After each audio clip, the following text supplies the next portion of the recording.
The top 11 poorest president in the world. 11. Borut Pahor, Slovenia, $44,280. Borut Pahor of Slovenia became the president of his country in December 2012 after beating the then-incumbent president Danilo Turk in a runoff election.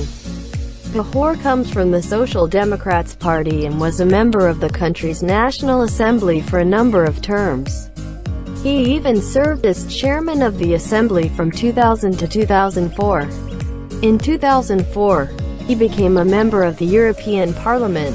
In 2008, he became the Prime Minister of Slovenia after his party won the parliamentary elections. He was forced to step down in February 2012 after a loss of confidence because of an economic crisis. Barely 10 months later, he won the largely ceremonial presidential post. 10. Federico Franco, Paraguay, $40,000. Federico Franco became the president of Paraguay in June 2012. He is actually a surgeon by profession before becoming a member of the authentic Radical Liberal Party. In 2008, he was elected as the vice president as the running mate of the party's presidential candidate Fernando Lugo. Lugo had to step down in the middle of 2012, however. After he was impeached in the Senate, Franco then took over the top post. 9. Xi Jinping, China, $39,720. Xi Jinping is the president of the People's Republic of China, the largest nation in the world. He is also the General Secretary of the Communist Party of China and the chairman of the Central Military Commission. He is also a member of the Politburo. He used to serve as governor of Fujian and Zhejiang before he got promoted to the central leadership in 2007, when he was immediately groomed for the top leadership. 8. Alexander Lukashenko, Belarus, $33,873. Alexander Lukashenko has been the president of Belarus since July 1994. Considered as the last dictator of Europe, he has maintained strict government control over the country's crucial industries, going against the trend to privatization set by other former Soviet republics. A former member of the Soviet Red Army, he was actually the only deputy to vote against the independence of Belarus from the former Soviet Union. He has been criticized for his abysmal human rights record. 7. Pranab Kumar Mukherjee, India, $32,216. Pranab Kumar Mukherjee has been the president of India since July 2012. He has been with the government for over 40 years. He first entered politics as a member of the Indian upper house called the Rajya Sabha.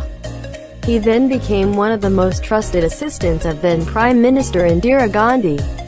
He served in a number of cabinet positions, as well as a leader in the parliament. He had a brief falling out with the Congress Party after the assassination of Gandhi when Indira's son, Rajiv, took over. The two later made up and Mukherjee became the party's top troubleshooter. He then became Union Finance Minister before getting elected as President. 6.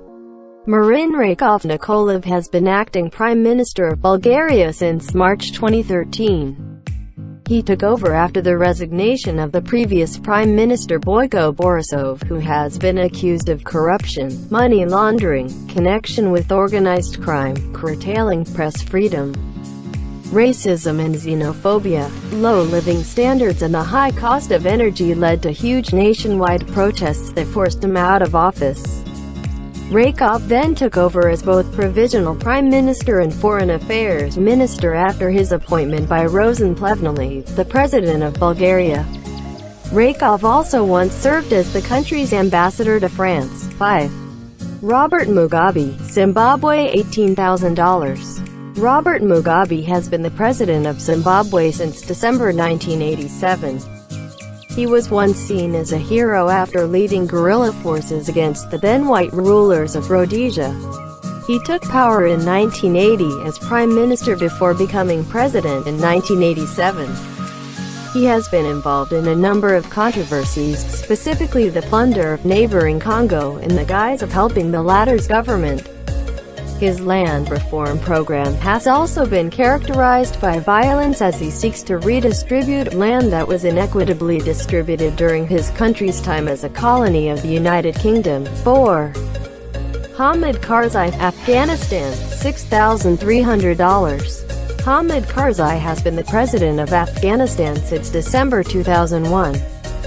He has led the landlocked Central Asian nation since American forces helped remove the Taliban regime in the aftermath of 9/11. He was first elected as chairman of an interim administration by other political figures of his country during an international conference on Afghanistan held in Germany. He then became interim president after a vote by the Grand Assembly in 2002. In 2004, he formally won the office after winning the popular vote in presidential elections. He was then re-elected in 2009. 3. Mahmoud Ahmadinejad, Iran, $3,000. Mahmoud Ahmadinejad has been the president of Iran since August 2005. He is the leader of a coalition of conservative groups in his country called the Alliance of Builders of Islamic Iran. A teacher by profession, he became active after the Islamic Revolution of 1979 when he joined the Office for Strengthening Unity.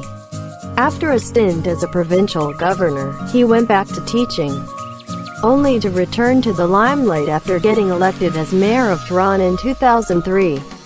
He ran as president in 2005, espousing a hardline and extremely conservative stance, winning the elections by attaining up to 62% of the vote in runoff elections. He survived domestic protests over his economic policies and international criticism over his belligerent stance to win a second term in 2009, though the 2. Pope Francis, Vatican, $0. Pope Francis is Jorge Mario Bergoglio, and he assumed the leadership of the State of Vatican in March 2013 after the resignation of Pope Benedict XVI. Though the Vatican is the smallest independent state in the world, the Pope's influence is much larger because he also serves as the Bishop of Rome and head of the Roman Catholic Church. He was born in Argentina, though he is of Italian descent. He is known for his simple and frugal ways. 1. Duterte grew up in a simple, frugal lifestyle. Mr. Duterte, known as the Punisher for promoting vigilantism to combat criminality, has consistently said in his speeches since the campaign period that he identifies himself with the communist rebels because he grew up poor in Davao City. The chief executive, who had attended private educational institutions, has also described himself as poor man's child, reacting to Trillane's claim that he unlawfully amassed $2 billion in transactions from 2006 to 2015 in 3 bank branches as mayor of Davao City. The president changed his tone, saying his family was not actually poor. In a video message, he told the senator in Filipino, "If your family is starving then or now, don't involve us. We are not as unfortunate as your family. We are not poor. My father was a governor. He left us an inheritance." Ernesto Abella, Mr. Duterte's spokesperson, said the president's statement was not inconsistent with his previous remarks. He noted that the president's parents had moved to Mindanao only before his father, the late Vicente Duterte, served as governor of the whole province of Davao. As a young man, they did not have any luxury. They did not have a lavish lifestyle. They were not rich because the parents were immigrants. They have yet to save up, he said.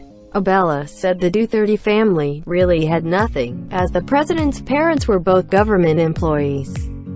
So there was nothing there except that when his parents were able to save up. When Mr. Duterte's father died, he left them some form of inheritance, he said, adding that the president was already old then. Interestingly, Mr. Duterte actually said he had to work in a police academy as a teacher to augment his meager salary as the public prosecutor.